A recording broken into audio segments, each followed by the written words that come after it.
आज आपको बताने जा रहे हैं मानव इतिहास के 10 सबसे क्रूर शासकों के बारे में। मानव इतिहास एक से एक अद्वितीय लोगों से भरा हुआ है। कुछ लोगों को उनकी मानवता के लिए याद किया जाता है, वहीं कुछ लोगों को उनके अमानुष कृत्य के लिए याद किया जाता है। इस वीडियो में हम मानव इतिहास के 10 सबसे क्रूरतम राजाओं के बारे में बताने जा रहे हैं, जो अपनी क्रूरता और बुराई के लिए याद किए जाते हैं और अपने क्रियाकलापों के कारण मानव सभ्यता के लिए भय का कारण बन गए थे। पहले नंबर पे हैं व्लाद टेपस। मानव इतिहास उसे क्रूर दंड देने वाले के रूप में याद करता है, क्योंकि वो लोगों की आंतें निकलवा देता था और उनके चेहरे को छत विछत कर देता था। ऐसा कहा जाता है कि मानव इतिहास में क्रूरता की पराकाष्ठा तब हुई थी जब उसने अपनी राजधानी के बाहर 20,000 पुरुष, महिला, बच्चों की चमड़ी उधरवा दी थी। उन्हें पानी में उबलने के लिए छोड़ दिया था, उनका सिर काट दिया था, उन्हें अंधा कर दिया गया था। कुछ लोगों को फांसी दे दी गई थी, तो कईयों को जिंदा जला दिया गया था, तो कईयों को आग में भून दिया गया था। इसीलिए यह शीर्ष स्थान पे है। दूसरे नंबर पे हैं रूस के इवान चार। उसे एक बुरा राजा कहा जाता है, क्योंकि उसे लोगों को सूली पर चढ़ाना पसंद था। वह हर दिन करीब 500 से 1000 लोगों को अपने सैनिकों के माध्यम से अपने पास बुलाता था, ताकि वह उन्हें यातना दे सके और उनका वध कर सके। तीसरे नंबर पे है एडोल्फ हिटलर। वह जर्मनी का तानाशाह था और यहूदियों के खिलाफ फासिस्ट नीतियों का समर्थन करता था।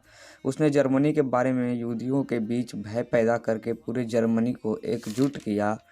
उसकी शक्की नीतियों के कारण द्वितीय विश्व युद्ध की शुरुआत हुई, जिसके परिणाम स्वरूप 60 लाख यहूदियों और 5 लाख आम नागरिकों की मौत हुई। चौथे नंबर पे हैं राजा फिरौन। वह मिस्र का स्वार्थी, अभिमानी और कुख्यात तानाशाह था। वह स्वयं को भगवान मानता था और लोगों को खुद पर विश्वास करने और उसे भगवान के रूप में पूजा करने के लिए मजबूर करता था। जो लोग उसे नकारते थे, उन्हें वह बहुत खतरनाक और दयनीय दंड देता था। दंत कथाओं के अनुसार उसकी मृत्यु के बाद किसी भी भूमि या आग ने उसकी आखिरी क्रियाक्रम को स्वीकार नहीं किया और परिणाम स्वरूप उसका मृत शरीर अभी भी संग्रहालय में रखा हुआ है, इजिप्ट का संग्रहालय में। पांचवें नंबर पे है मैसेडोन के अलेक्जेंडर III। उसने अपने शासनकाल का अधिकतर समय सैन्य अभियानों के माध्यम से एशिया के उत्तर पश्चिमी अफ्रीकात्मक साम्राज्य विस्तार में व्यतीत किया। ऐसा माना जाता है कि वह बेहद महत्वाकांक्षी व्यक्ति था, जिसके कारण उसने युद्ध क्षेत्र में अपना पूरा जीवन व्यतीत किया था।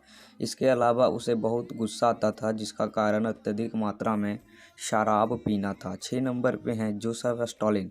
उसे मानव इतिहास के सबसे खतरनाक और क्रूर शासकों में से एक माना जाता है, क्योंकि वह अन्य किसी तानाशाह की तुलना में अधिक राजनीतिक शक्ति का प्रयोग करता था। वह अपने 29 साल के शासन के दौरान 20 लाख से अधिक नागरिकों की मौत के लिए जिम्मेदार था। 7वें नंबर पे हैं बेल्जियम के लियोपोल्ड द्वितीय। वह बेल्जियम का राजा था और उसे स्वतंत्र कांगो राज्य में क्रूर शासन के लिए जाना जाता था, क्योंकि उसकी बेगारी की नीति के कारण कांगो में 30 लाख से ज़्यादा लोगों की मौत हुई थी। 8वें नंबर पे है एटिला दी हून। उसे मानवीय इतिहास में बुरे शासकों में से एक कहा जाता है। उसके अंतिम आक्रमण को खूनी युद्ध के रूप में याद किया जाता है, क्योंकि उसने गौल के ग्रामीण इलाकों पर हमला किया, जिसमें पूरे गांव के लोग मारे गए थे। वह जहां भी हमला करता था, वहाँ किसी एक व्यक्ति को भी जिंदा नहीं छोड़ता था। 9वें नंबर पे है चंगेज़ खान। इसे कौन नहीं जानता है। वह एक मंगोल का महान शासक था, जो अपनी सैन्य प्रतिभा, राजनीतिक कौशल और खूनी आतंक के लिए जाना जाता था। एक किंवदंती के अनुसार उसने लोगों की ऊंचाई को निर्धारित करते हुए कहा कि बौने लोगों को अपने जीवन की हर लड़ाई के बाद जीने का अधिकार नहीं है। इसीलिए लोक कथाओं में वर्णित है कि दुनिया का हर तीसरा व्यक्ति चंगेज़ खान की वंशावली से है। 10वें नंबर पे है मैक्सिमिलियन रोबेस्पियर। वह अपने नकारात्मक कृत्यों के लिए जाना जाता है। वह कभी भी लोगों पर भरोसा नहीं करता था और जांच पड़ताल किए बिना ही किसी भी संदिग्ध व्यक्ति का सिर काट देता था।